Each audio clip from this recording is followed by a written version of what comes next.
Hello everyone, Mega Hydra here, ready to bring you yet another top 10. Today we will be counting down my favourite top 10 Doctor Who episodes. If you're watching this, Richard, you might recognise some of these entries from a similar top 10. That also gives you some sort of hint to who wrote this top 10. I'm going to lay down a few rules. All two-part episodes count as one episode for the purpose of this list, and will only consist of New Who. I've tried to include every Doctor to make the list fair. With that said, let's go on with the video.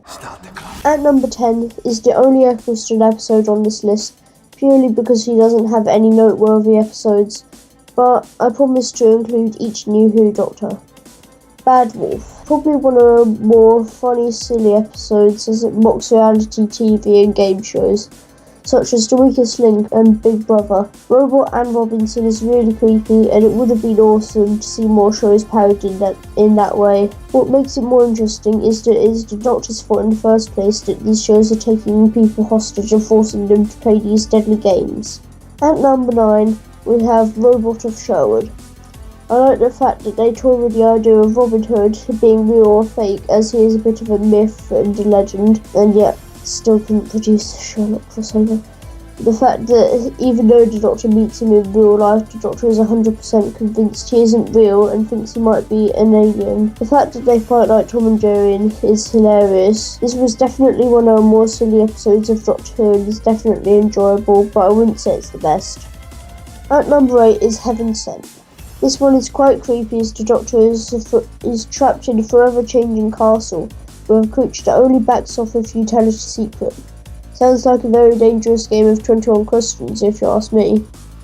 I really like this episode because it is a mystery of where he is and he tries to work it out the whole episode, only for the twist to be that this isn't his first attempt and in fact he already died thousands of times before, doing the same steps, same calculations, reaching the same room and punching the same wall for millions of years. That's almost as painful as watching a Luffy is Here video. Literally, and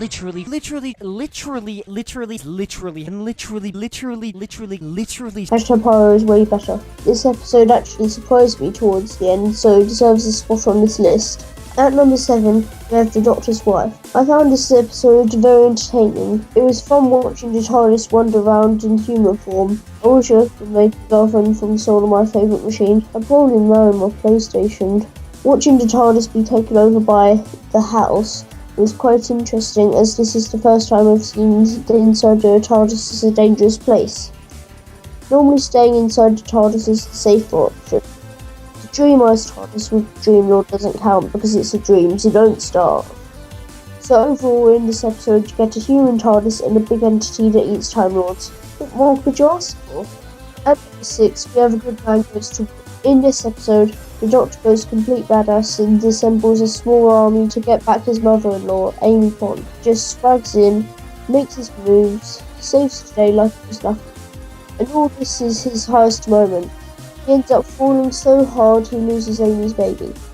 But we do finally learn who River Song is, which was a nice surprise. It was rumoured that Jack Harkness was meant to return for that episode, and the Headless Monks were meant to behead him, and that's how he became the face of Bo. To be honest, that's a nice theory and I'm happy to believe that. Personally, like Roman Rory at the beginning when he confronts the Cyberman. Yeah, the cool guys don't look at explosions kind of look. At number 5, we have Let's Kill Hitler.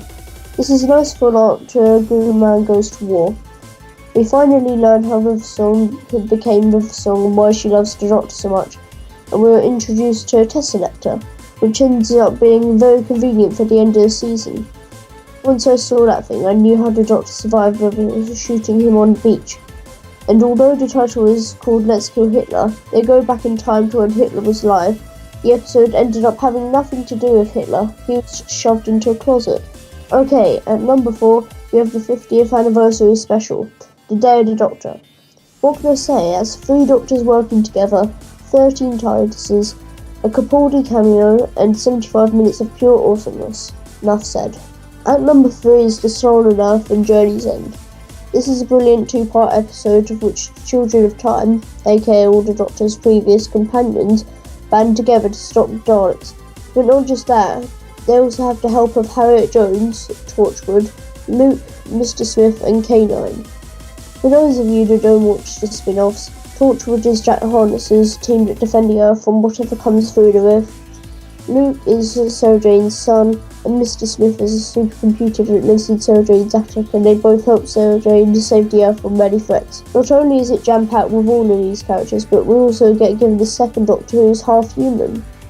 This episode is also the return of Davros in one of the best Dalek episodes to date. We also get to see how the TARDIS is meant to be flown. The only reason this isn't number 1 is because it isn't the proper send-off, as he was still the 10th Doctor for a few more episodes.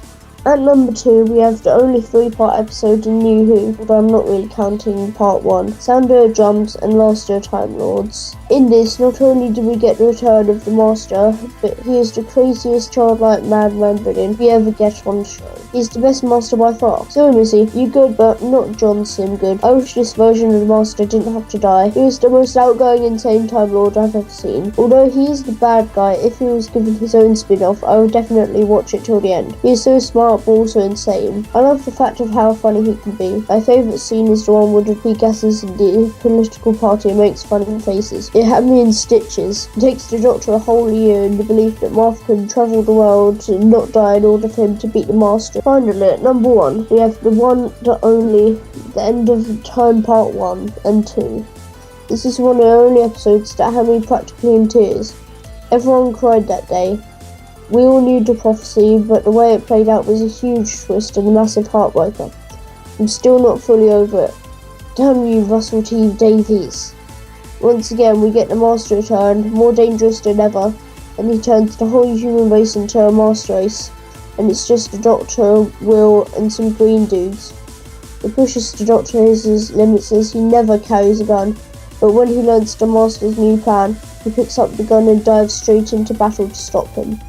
Also, seeing him get upset with Will makes me sad to this day, as he didn't deserve that, and his final words always get to me. I don't want to go. Well, this has been a roller coaster of a video. If you enjoyed this top 10, then leave a like, tell me in the comments your favourite episodes, and let me know what other top 10s you want me to cover. I'm Mega Hydra signing out. Adios amigos.